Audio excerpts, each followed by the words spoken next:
Right. So, dear scholars, once again, we are still dealing with biology here. Of course, at tabletalks.com. Today, we are going to look at test cross in monohybrid inheritance. So, if we have been looking at questions involving genetics, questions regarding a test cross in monohybrid inheritance or in dihybrid inheritance, which we haven't looked at, are always common. So now, today we are going to look at the test cross in monohybrid inheritance. Briefly, if I can make you recall, we said that a test cross is a cross between an organism that possesses a dominant character with another organism that is homozygous recessive. Strictly, the other organism is homozygous recessive, and this is done to ascertain or to find out whether the organism with the dominant character is homozygous dominant or heterozygous. So that is the aim of performing a test cross. I have said a test cross involves crossing an organism or an individual with a dominant character and another individual with recessive character but which is homozygous recessive, to find out whether the organism with the dominant character is homozygous dominant for the character or if it is heterozygous for the character. So that is the aim of performing a test cross. So now, we are going to have a question here involving test cross in monohybrid inheritance. So we can have example.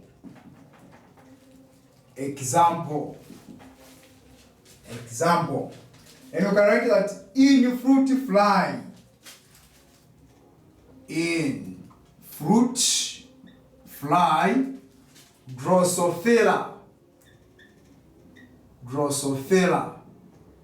Drosophila, melanogaster, melano. In fruit fly, Drosophila, melanogaster,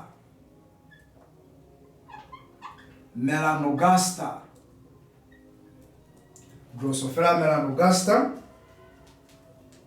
The allele for long wings. The allele for long wings. The allele for long wings is dominant over the allele for vestigial wings. Is dominant over the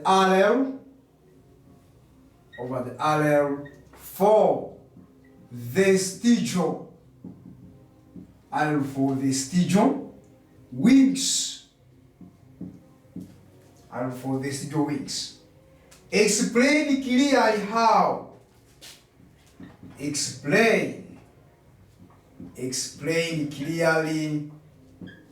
Explain clearly how. Explain clearly how you would determine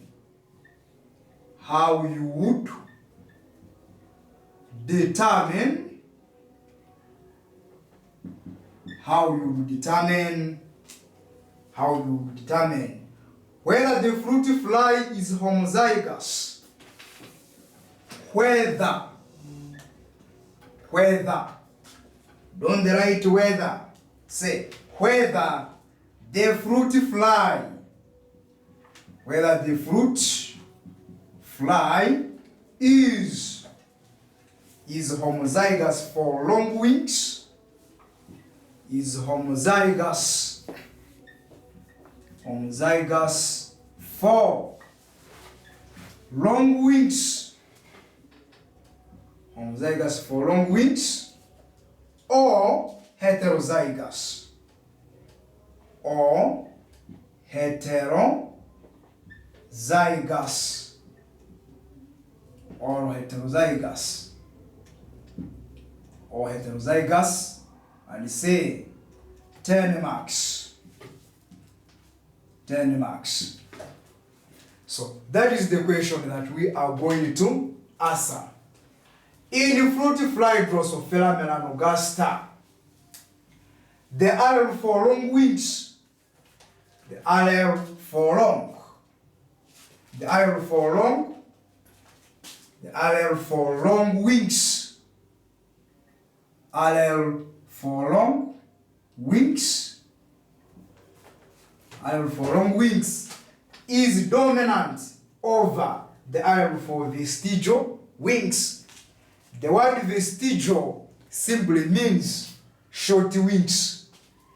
Explain clearly how you would determine whether the fruit fly is homozygous for long wings or heterozygous. In that question, you have not been told to carry out a test cross, which means it would be according to the learner or according to the candidate or scholar to know that when you are determining whether an organism is homozygous dominant for a character or heterozygous, then you are carrying out what we call a test cross. So that is the basis. And so now, how shall we begin here? We shall write solution.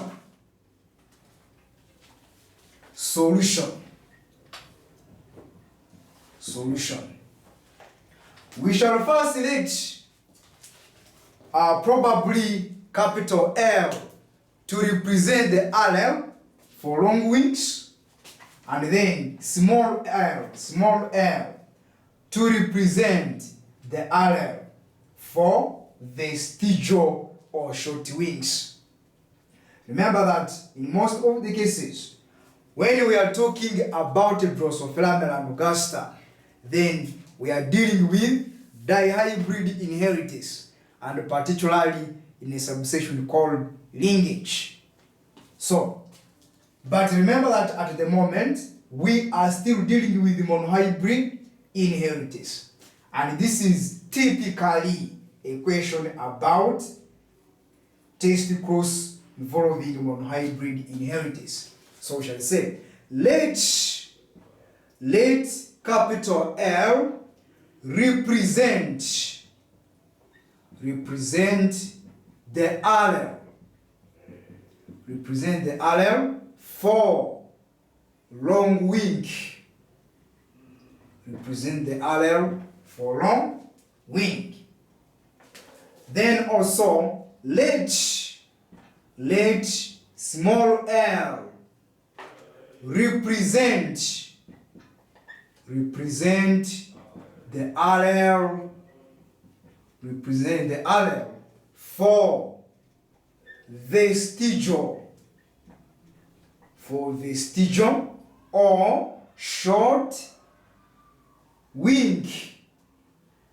So vestigial wing is a short wing. It is sometimes called miniature wing. So as we shall be proceeding, we shall also talk about miniature. It still means the same as vestigial or short. So now, if that is so, let us go to the typical cross now. Let us go to the typical cross. We can say that if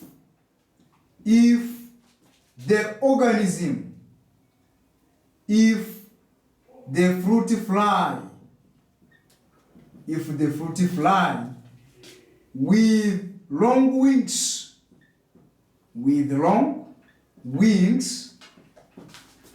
is homozygous.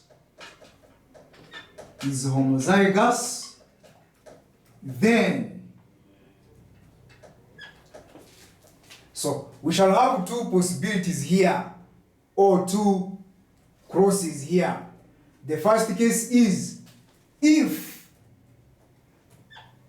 the fruit fly with long wings is homozygous, then, because we have said in a test cross, we cross an individual with a dominant character and one with a homozygous recessive organism. So now I will write parental phenotypes, parental phenotypes. So I have long wings,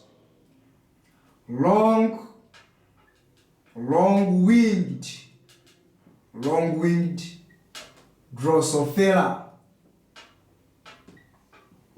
Long-winged Drosophila.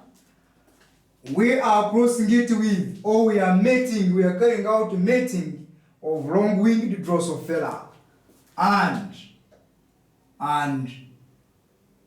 vestigial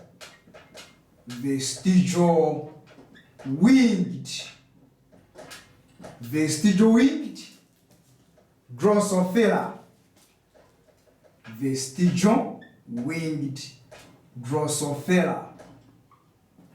Vestigial winged Drosophila.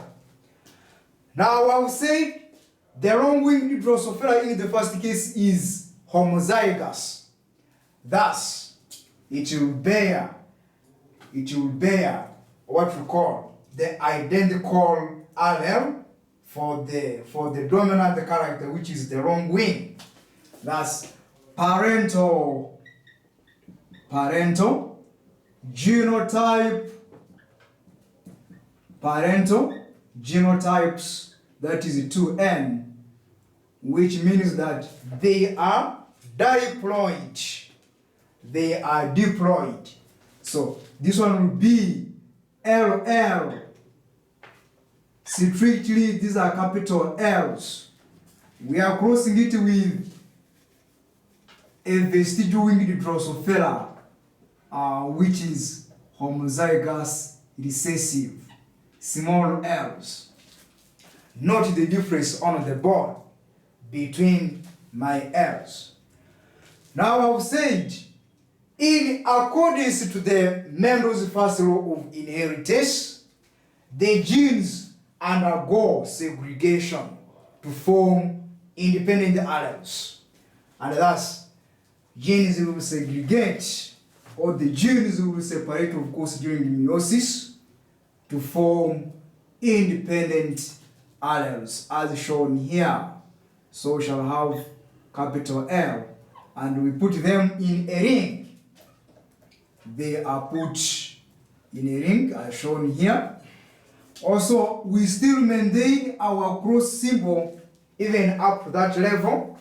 So, also, this gene will segregate to form L, as shown here, and then another one here to form independent alleles.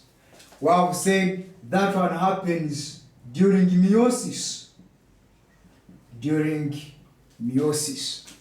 And now, these independent genes or alleles can now be carried in single gametes, or only one gamete can carry a single allele.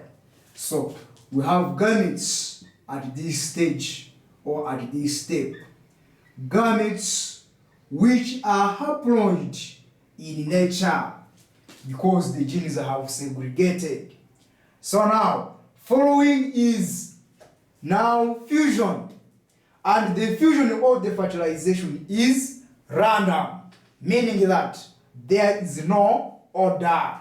So each one or any one of the alleles of this dominant gene can combine randomly with either allele of the other gene pair. And thus, we shall show our crosses here very well, as shown on the board. So we are making a cross, as shown here. We are making our genetic crosses. So those are the crosses. So now, this one happens during random fertilization. Random fertilization. Or random fusion of gametes. So, what will be the genotypes of the offspring or the progeny? So, this one here will be capital L, and then small l. This one will also have or will bear a genotype of capital L, and then small l. Also, this individual will bear, in its genotype capital M, that is a dominant gene or a dominant allele, and then a small l. And also, we shall have capital L, small l. So, all the individuals of the F1 generation. So we can simply say that